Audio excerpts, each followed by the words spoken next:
आपका बहुत बहुत स्वागत है। निफ्टी बैंक निफ्टी का एनालिसिस करेंगे, कुछ स्टॉक्स देखेंगे और आज एक ऑप्शन चेन के ऊपर भी हम वर्क करके दिखाएंगे। तो चलिए शुरुआत करते हैं सबसे पहले निफ्टी से।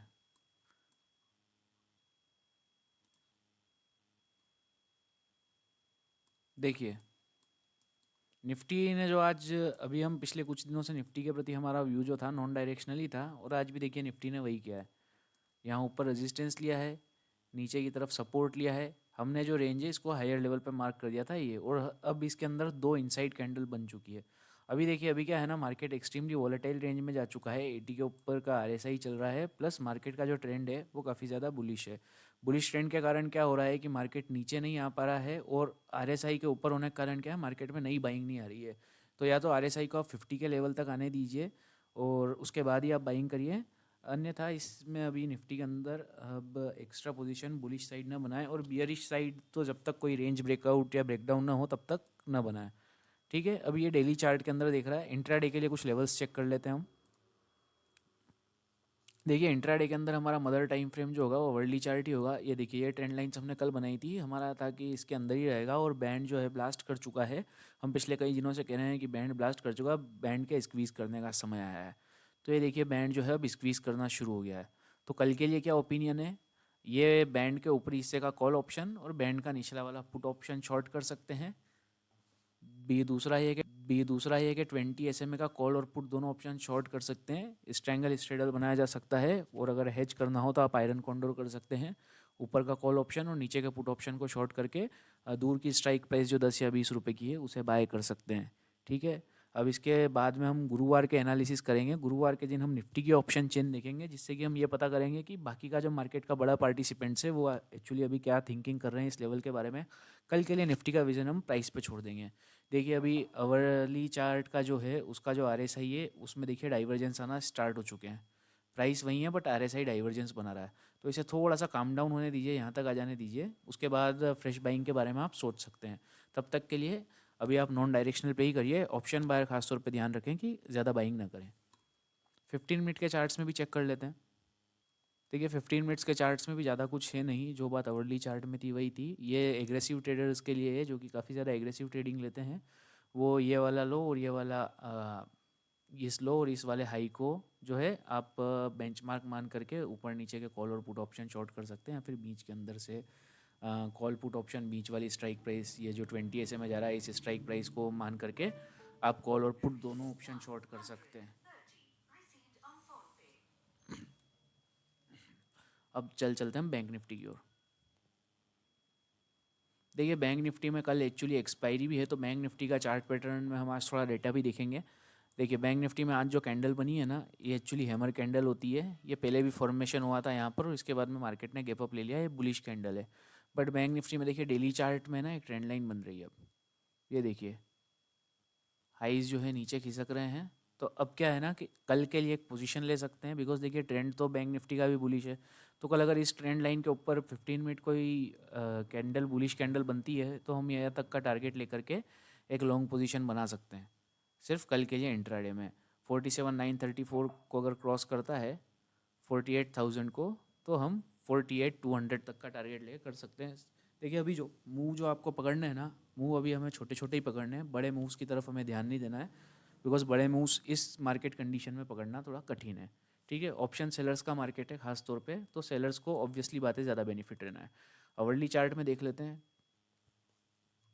देखिए, अवर्ली चार्ट में वही कंडीशन है जो बैंक निफ्टी की है। देखिए, हमने कहा था कि रेंज के जो है डायनेमिक्स चेंज हो चुके हैं। रेंज का जो हायर पॉइंट है ये हो चुका है, और रेंज का जो लोअर पॉइंट है वो ये हो चुका है। देखिए, मार्केट अभी उसी रेंज में है, और अभी कुछ समय तक इसी रेंज में ही मूव करता रहेगा मार्केट। ऊपर नीचे का ज़्यादा एक्सपेक्टेशन मत रखिएगा जब तक कोई लेवल ब्रेक ना हो। पॉइंट ऑफ इनवैलिडेशन को हमेशा ध्यान रखिएगा जब भी हम कहते हैं। तो देखिए, टेक्निकल एनालिसिस में पॉइंट ऑफ इनवैलिडेशन के बगैर काम नहीं होता है। पॉइंट ऑफ इनवैलिडेशन मतलब क्या है कि मतलब ये यहाँ तक कह रहे हैं, ये हमारा अनुमान है।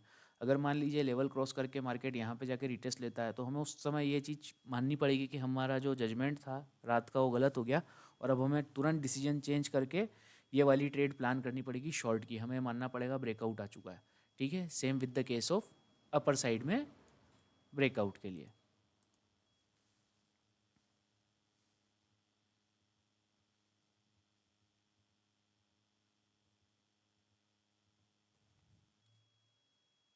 अब 15 मिनट में देख लेते हैं 15 मिनट क्या कह रहा है।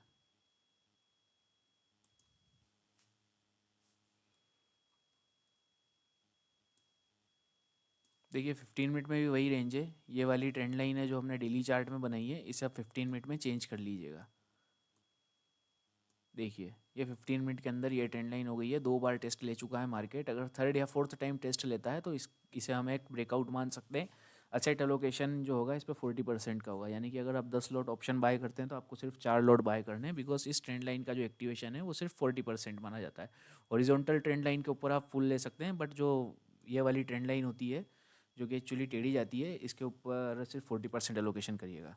देखिए आरएसआई भी काम डाउन है, इसके साथ साथ में आरएसआई का भी ध्यान रखिएगा कि आरएसआई जो है 14 पीरियड के मूविंग एवरेज को क्रॉस करे, उसके बाद ही बाय करिएगा। ठीक है, अब बैंक निफ्टी हो चुका है। बैंक निफ्टी में एक और सबसे इंपॉर्टेंट डाटा जो एक्सपायरी के दिन स्पेशली हम कभी इग्नोर नहीं कर सकते हैं, उस पर ध्यान दे देते हैं, वो है देखिए ऑप्शन चेन। देखिए ऑप्शन चेन दिखा रही है कि सबसे ज़्यादा जो सेलर्स है वो 48,000 पर बैठे हैं। ठीक है, ये कॉल सेलर्स है, यानी कि 48,000 जो है बहुत ही इंपॉर्टेंट रेजिस्टेंस लेवल के तौर पे काम आने वाला है। तो देखिए अभी जो है ना, हम फ्यूचर चेक कर लेते हैं एक बार बैंक निफ्टी का।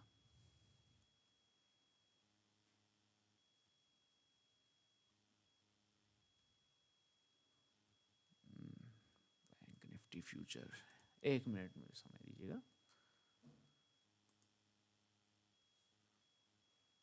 देखिए बैंक निफ्टी फ्यूचर में और बैंक निफ्टी में 200 पॉइंट का डिफरेंस चल रहा है, तो यानी कि ये 48,200 तक जाएगा ना अगर फ्यूचर, तो वहाँ पर रेजिस्टेंस लेगा। तो इस चीज़ का ध्यान रखिएगा, कल 48,200 का लेवल रहेगा बैंक निफ्टी फ्यूचर का। ठीक है, ये प्रीमियम का डिफरेंस चल रहा है अभी बैंक निफ्टी फ्यूचर में। अब बाकी क्या है कि अगर मान लीजिए ये लेवल ब्रेक कर जाता है तो फिर हाईएस्ट ओपन इंटरेस्ट कहीं पर भी नहीं है, तो कहीं पर मार्केट रेजिस्टेंस लेना काफ़ी तेज़ी से ऊपर की ओर जाएगा। ठीक है, पुट ऑप्शन की तरफ ओपन इंटरेस्ट है ही नहीं। देखिए पुट ऑप्शन की तरफ ज़्यादा ओपन इंटरेस्ट नहीं है, तो सबसे इंपॉर्टेंट लेवल किसे मान सकते हैं, 47,800 को। यानी कि 47,800 के ब्रेक करते से ही कल मार्केट वापस से नया रेजिस्टेंस ले सकता है, नया सपोर्ट, सॉरी, नया सपोर्ट लेगा मार्केट 47,500 के आसपास का आप टारगेट रख सकते हैं सेकंड हाईएस्ट ओपन इंटरेस्ट के तौर पे। ये कल की तारीख में इस डाटा को ध्यान से रखिएगा और इसे बार बार चेक करते रहिएगा, बिकॉज इसका काफ़ी ज़्यादा इंपॉर्टेंस होगा और ये कल चेंज भी होता रहेगा डायनेमिक्स के साथ में। जहाँ जहाँ पर है वहाँ पर कॉल सेलर और पुट सेलर्स अपनी पोजीशन को जो है एडजस्टमेंट करते रहेंगे। ठीक है, तो इस चीज़ पे ध्यान रखिएगा। अभी के लिए जो है सबसे इंपॉर्टेंट लेवल जो है, सबसे इंपॉर्टेंट रेजिस्टेंस है 48,000 से 48,200 के बीच में का लेवल रहेगा। ठीक है, रेजिस्टेंस का है, सपोर्ट 47,500 तक ले सकता है, पर अगर 47,800 को क्रॉस करता है तो 300 पॉइंट का डाउन मूव पकड़ा जा सकता है। उस समय देखिएगा अगर कॉल पोजीशन पे बिल्डअप ज़्यादा होने लग जाता है तो इसका मतलब, और पुट साइड में अगर राइटर्स जो है बिल्डअप नहीं होता है, तो फिर आपको पोजीशन को लंबे मूव्स के लिए टारगेट कर सकते हैं। ठीक है, अब हम एक्चुअली स्टॉक्स चेक कर लेते हैं, कुछ स्टॉक्स जो है। देखिए सबसे पहला स्टॉक है सिप्ला। ठीक है, ये रेंज ब्रेकआउट्स के स्टॉक है, इनमें मोमेंटम फास्ट आते हैं, छोटा छोटा स्टॉप लॉस रहेगा, स्टॉप लॉस जाएंगे बट जब भी टारगेट मिलेगा अच्छा मिलेगा, रिस्क रिवॉर्ड बेसिस स्टॉक है। देखिए सिप्ला के अंदर अभी अभी एक फ्रेश ब्रेकआउट आया है, मार्केट ने अच्छी रेंज बनाई थी, अच्छा बड़ा फॉल आया था, उसके बाद में मार्केट ने रेंज फॉर्म की और रेंज के अपर एंड पर अभी निकला है सिप्ला। मार्केट बुलिश चल रहा है, तो ये हैमर के लो को स्टॉप लॉस रख के और इसका हाई कल क्रॉस करते से ही हम इस लेवल तक का टारगेट लग सकते हैं 1270 तक का। ठीक है, अभी इस चीज़ का आप ध्यान रख सकते हैं, सिप्ला में इतना हो सकता है। देखिए आरएसआई भी है अच्छी, आरएसआई ने भी अच्छा लेवल, आरएसआई भी जो है इसका मतलब अभी अच्छे लेवल पे चल रहा है, 58 के अराउंड आरएसआई है। डाबर चेक कर लेते हैं। देखिए डाबर में कल ही बात की थी कि pole and flag type pattern है, जब तक ये लेवल ब्रेक ना हो आप ट्रेड ना लें। अप साइड के लिए अभी टारगेट प्लान ना करें ज़्यादा, अगर डाउन साइड के अंदर ये चीज़ ब्रेक होती है तो फिर नीचे ब्रेक डाउन के लिए टारगेट प्लान किया जा सकता है। ठीक है, लेवल को मार्क कर लीजिएगा, वॉच लिस्ट में ऐड कर लीजिएगा। 537 ब्रेक हुआ, 15 मिनट 1 आवर्ली कैंडल सस्टेन हुई, नीचे की साइड आप ले सकते हैं 531 तक का टारगेट। ठीक है, अब हम देख रहे हैं क्रॉम्पटन। ठीक है, देखिए क्रॉम्पटन में अभी अभी एक ट्रेंड लाइन का ब्रेकआउट हुआ है और मार्केट बियरिश ट्रेंड से बुलिश ट्रेंड में कन्वर्जन हुआ है। हमेशा ध्यान रखिएगा इस चीज़ को कि कोई भी स्टॉक है, जब भी ये बियरिश ट्रेंड से बुलिश ट्रेंड में कन्वर्जन होता है तो उस स्टॉक की नया हाई बनाने की प्रोबेबिलिटी हमेशा 63% रहती है। तो देखिए यहाँ पर इसने ब्रेकआउट दिया है सॉरी ट्रेंड लाइन का। यहाँ पर भी सेम टू सेम 40% एलोकेशन, सिर्फ एक लॉट के साथ ट्रेड करिएगा। और देखिए यहाँ पर ब्रेक हुआ है, आरएसआई भी ऊपर की ओर गया है। एयू बैंक ने भी अच्छा खासा अभी एक ब्रेकडाउन दिया है, वापस से ब्रेकआउट वाली रेंज के अंदर गया है, एम पैटर्न बना करके क्लोजिंग दे चुका है सबसे लोवेस्ट पॉइंट के आसपास में। अगर सुबह खुलते से इस लो को ब्रेक करता है तो ये वाला टारगेट प्लान किया जा सकता है 716 का। ठीक है, लो को क्या मार्क करना है 730 को अगर क्रॉस करता है तो 716 तक एयू बैंक इजीली चला जाएगा। ठीक है, इतना ध्यान रखिएगा। एक स्टॉक और चेक कर लेते हैं। देखिए ये सब जो स्टॉक हम चेक कर रहे हैं ना, ये वो स्टॉक है जो कि रेंज ब्रेकआउट या फिर रेंज ब्रेकडाउन दे रहे हैं।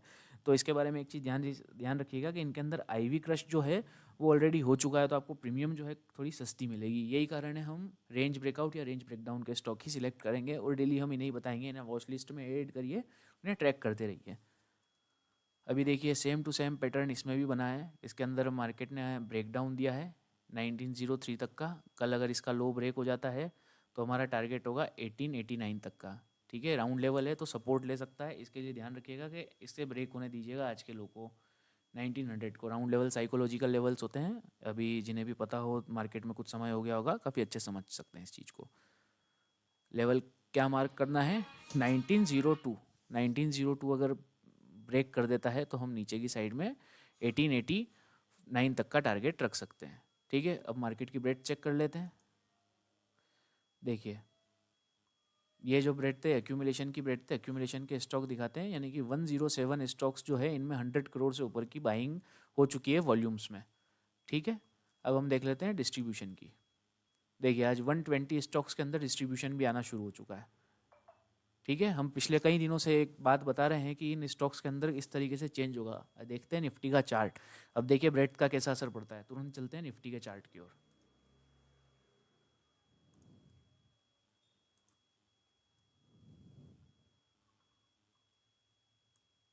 देखिए निफ्टी ने फिर भी हैमर फॉर्म किया है आज, एक बुलिश पिन बार कैंडल बनाई है। मतलब समझ रहे हैं आप, बराबर की सेलिंग है, बराबर की लगभग बाइंग है, उसके बावजूद निफ्टी जो है नीचे नहीं गिर रहा है। अभी ये जो है ना, अगर मार्केट में करेक्शन आना स्टार्ट हुआ ना तो उसके पहले पहले क्या होगा कि ये जो स्टॉक्स है ना ये कम होते जाएंगे सलंग, और ये स्टॉक्स बढ़ते जाएंगे, बाकी निफ्टी साथ के साथ बढ़ता रहेगा। निफ्टी पता ही नहीं चलने देगा चार्ट में कि आपको कि मैं नीचे जाने की तैयारी कर रहा हूँ। आशा करता हूँ एनालिसिस अच्छा लग रहा होगा। वीडियो को लाइक कर दीजिएगा, चैनल को सब्सक्राइब कर दीजिएगा। आज के लिए इतना ही।